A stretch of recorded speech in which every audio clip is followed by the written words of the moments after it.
You're going hungry for the wrong reasons, God is saying here. You want personal breakthrough, but you don't want public justice. You want to feel close to God, but you don't want to move close to the poor. That's the problem that God is calling out here. And what God is confronting, this word of rebuke, you might call religion without righteousness. So let's take a look at Isaiah 58. I'm going to start in verse 2, and here's what we read. For day after day they seek me out. They seem eager to know my ways, as if they were a nation that does what is right and has not forsaken the commands of its God. They ask me for just decisions and seem eager for God to come near to them. Why have we fasted, they say, and you haven't seen it? Why have we humbled ourselves and you haven't noticed? Yet on the day of your fasting, you do as you please and exploit all of your workers. Your fasting ends in quarreling and strife and in striking each other with wicked fists.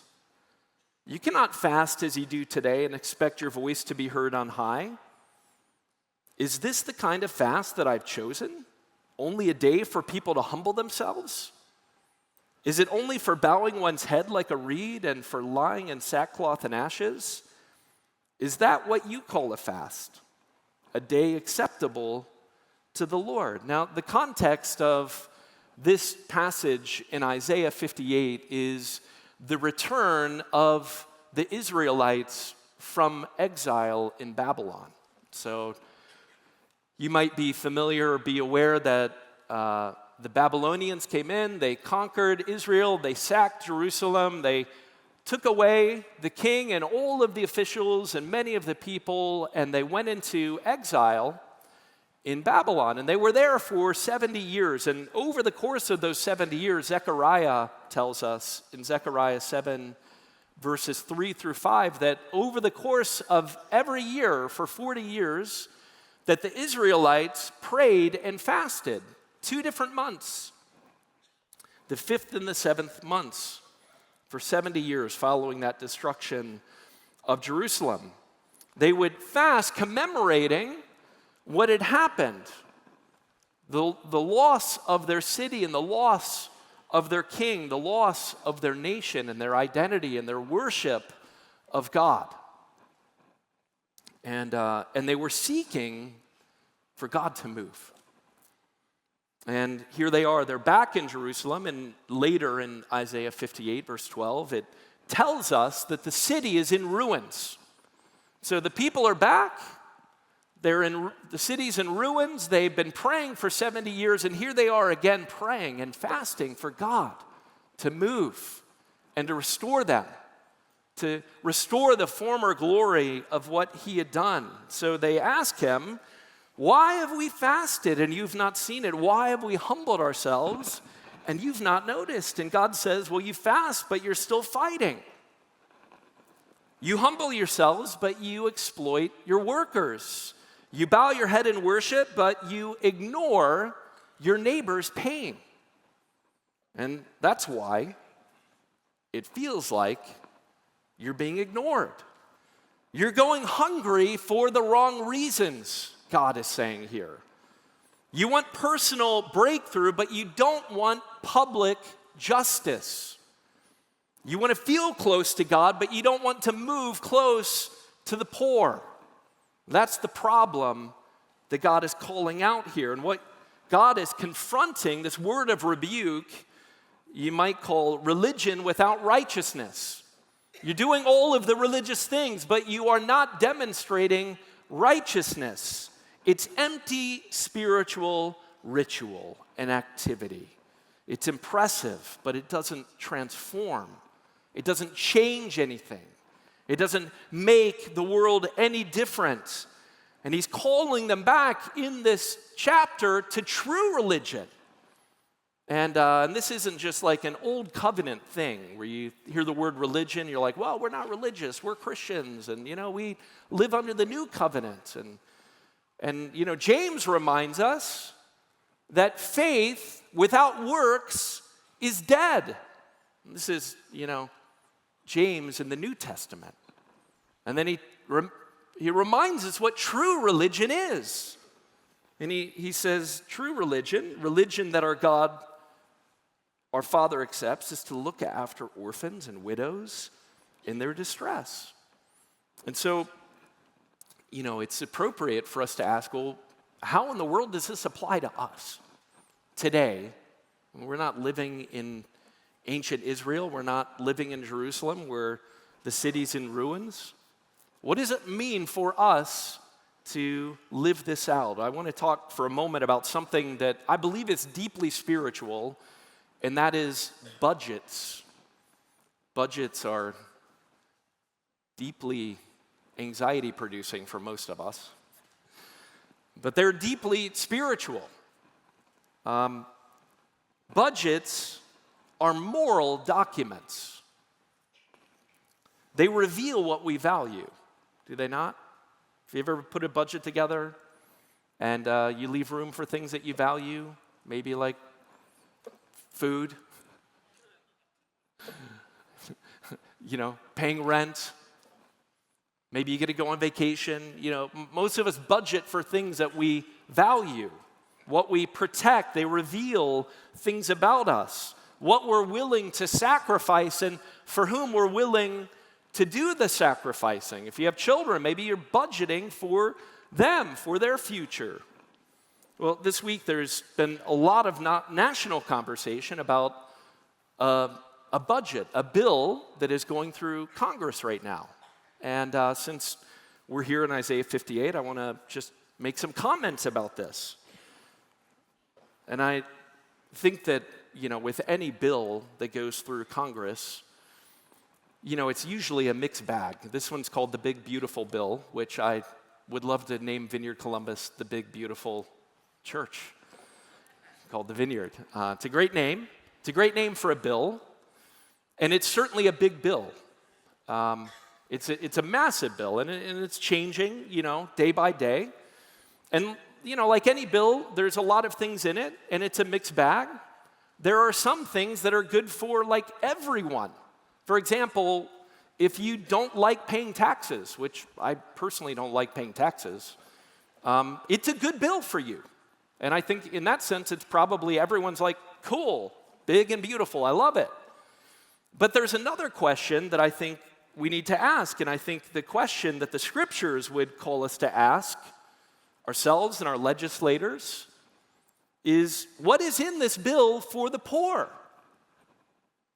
What is in this bill that takes care of the vulnerable among you? And there are some things that it turns out are harmful for the poor. For example, right now there's a reduction in the child tax credit, which would negatively impact low-income families with children. There's a reduction in the supplemental nutritional assistance program for the needy, potentially leading to increased food insecurity in our country. The changes to Medicaid would likely have negative impact on children's access to health care. All of these things are also a part of the bill. So yes, it's good if you don't like paying taxes, and the Lord also requires us to ask other questions. Now, some of you are probably thinking right now, why is Eric talking about this? Because it's the church's job, not the government's job, to care for those among them who are poor and the poor in their communities. And I would say yes, and it's also our collective responsibility. It's a fair question, and it's one I've heard, but here's my counter to that. Israel was a nation that here in Isaiah 58 and all throughout the scriptures is being held accountable to God for how it treated the poor as a nation. The widow, the orphan, and the foreigner were all under protection by Israel and commanded by God to protect them through laws. And maybe you would respond, well, that was Israel, and we're America. We're not a Christian nation, and we shouldn't behave like Israel. That's not the point. And in one sense, that's true. I would say. We cannot and we should not try to legislate revival or renewal. You can't do that in a country. But there's another layer that I think we often miss when we think about these things. And that is that Israel was not just a chosen nation by God. Israel was also meant to be a model nation to all of the other nations. And what that means is that it was meant to be a model of what it looked like to be a nation of justice, where those who were poor among them were cared for, where the vulnerable were protected, where the hungry were fed, where power didn't exist to serve the privileged but serve the people. And both history and Scripture affirm over and over again that when a nation props up the powerful and abandons the poor, the verdict is always the same, and that is this: your days are numbered. That is God's word to any nation that is unjust. And I'm not saying that this bill is that. I'm just saying that it is our role and right and responsibility as citizens of this country to be asking those questions and caring about those things. But let me bring this just a little bit closer to home. I want to talk about our church's budget. I mentioned last week that our church has experienced some budget pressures, and we had to make some difficult decisions that have had impact on our staff that has been really challenging. But what I need you to hear is that we made some committed and moral decisions in the midst of this, and one of those is that the first 10% of all that Vineyard receives is going to go outside of the walls of this church. We are committed to that, and friends, that is not what most churches do. It is generous to do that, and let me be clear about another thing. This year, your giving to Vineyard Columbus, 21% of it has gone outside the walls of this church, and we're on track to do it again this year. We're not stopping at 10%. That's our bottom basement commitment. And that doesn't go to paying staff or salaries. It doesn't go to internal ministry. It doesn't go to chairs or electric. It doesn't go to anything internal, none of our internal programs. It goes out to helping the vulnerable, to caring for the poor, to mission around the world, to bringing the full good news of Jesus all around the world. It's what we're committed to. But I also want to bring it even closer to home and ask you about your personal budget, if you have one. Because I know that many of you don't have one. You've not done that. You feel like I haven't been equipped to do that. I want to encourage you. We have seminars and classes here at the Vineyard where we will equip you and help you do that. It's a part of how you can live well, and we want to help you do that. But those of you who do have budgets, let me ask you this: have you prioritized generosity?